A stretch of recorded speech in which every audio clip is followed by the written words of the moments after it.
some kind of deranged MC. Yeah, it does happen. It has to at that tempo, and with the adrenaline flowing, these things will occur. Yeah.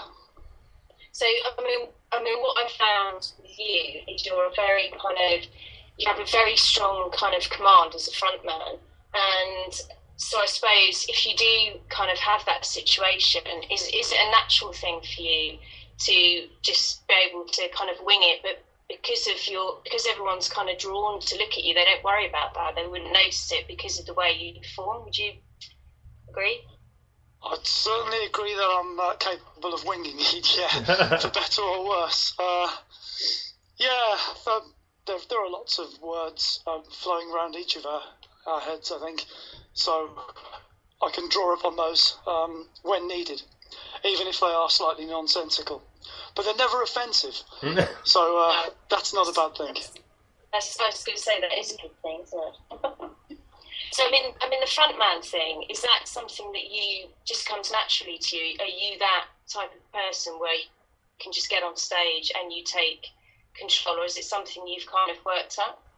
Well, musically over the years, it had to be worked on. Yeah, stagecraft is something that only comes naturally to a very small number of people, and there are various elements of stagecraft which get added to over time, and the jigsaw is always building. But from a background of teaching, there's nothing that prepares you better for standing in front of an audience of people waiting to be entertained than standing in front of anything up to 35 teenagers. I would say waiting to be educated, but that's not always the case. You know where I'm going with this. Yeah, I do. Yeah. So, yeah, that's my background. That's my history. I've always played one instrument or another, but it's only been for the last maybe 15, 16 years, something like that. I've done that in public. Oh, yeah. Right. I mean, and you're right. Standing in front of a big crowd, it kind of forces you to think on your feet a lot quicker. It certainly does, but the adrenaline carries you there. For me personally, I get more nervous and there's more adrenaline in front of a smaller crowd. In an intimate acoustic situation, you can make no mistakes. Whereas if you have a 4-piece band, well, 4 plus yourself, and you're playing in front of thousands of people, which we have done, then you can almost wing it a little bit more. Well, fair enough. I mean, and then it's good though because you can rely on them to kind of carry it if you screw up a note or that sort of thing. At least you got your band to back you up and they'll follow through and carry it on. So unless people are like paying close attention, which normally they're enjoying the music like most people do, then they're not going to notice the little we'll call it the little errors here and there. Indeed, and there are huge internationally touring bands, very well-known bands, who regularly make mistakes. I've seen it myself. No one cares. They didn't go to find fault. The crowd, didn't turn up at the venue to find fault. They went to enjoy themselves, and the odd mistake here and there is negligible, isn't it?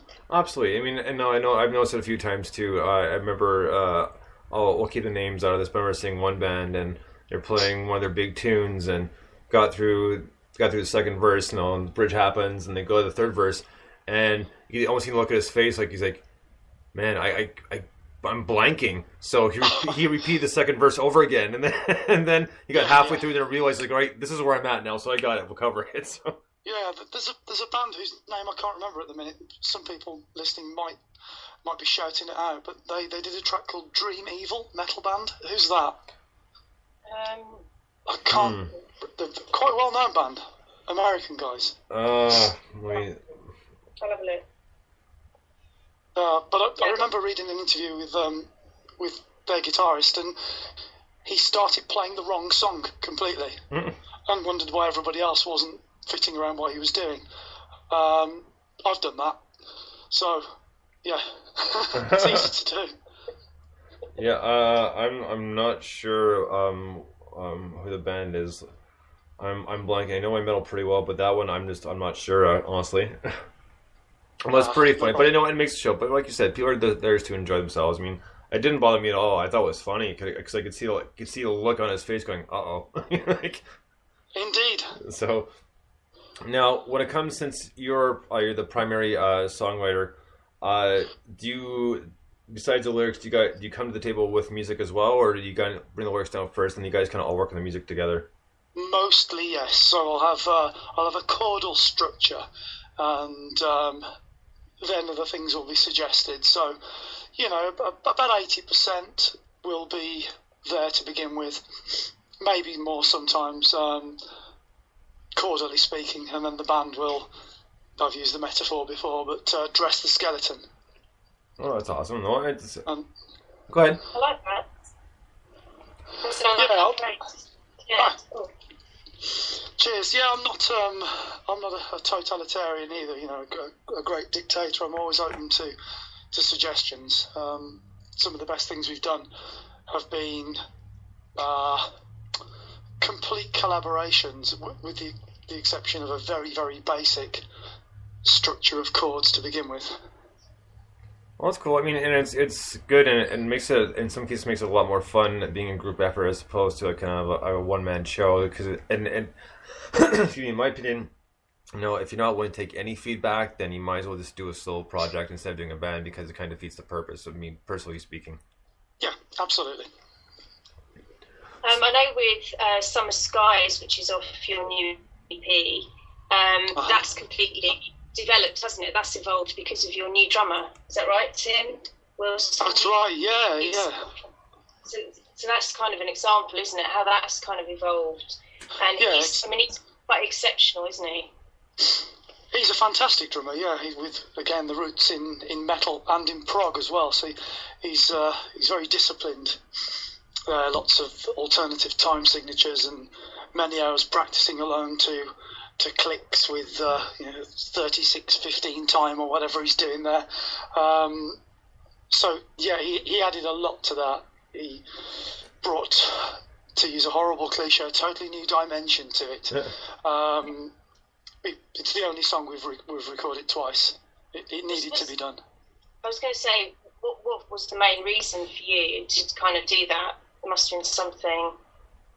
Yeah, the original recording just didn't do the song justice. I felt it wasn't big and powerful enough, and when we played it with the current lineup for the first time, with the intention of taking it out live, what Tim was doing on the drums, we felt needed to be committed to CD, so we did. Yeah. I haven't heard them both. I'd have to agree. It is, a cracking track. Yeah. Thank you. Now speaking of just like metal drummers in general, does he have any like specific training, like a certain genre of music, or is it just kind of like all over the place? He's a big fan of lots of prog, so I think one of his greatest influences is Neil Peart of Rush, right on. which I think a lot of drummers would cite as a big influence.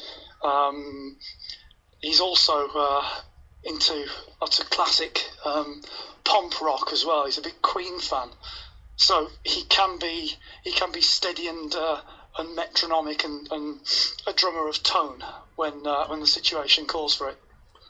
Right on. Because the reason why I'm asking is because again on the topic of metal is Slayer's drummer Dave Lombardo was classically trained. And he is just phenomenal. Seeing the guy play live, your kind of jaw hits the floor. Like Oh, have I actually? Yes, yeah. I saw him on the what was the name of that tour?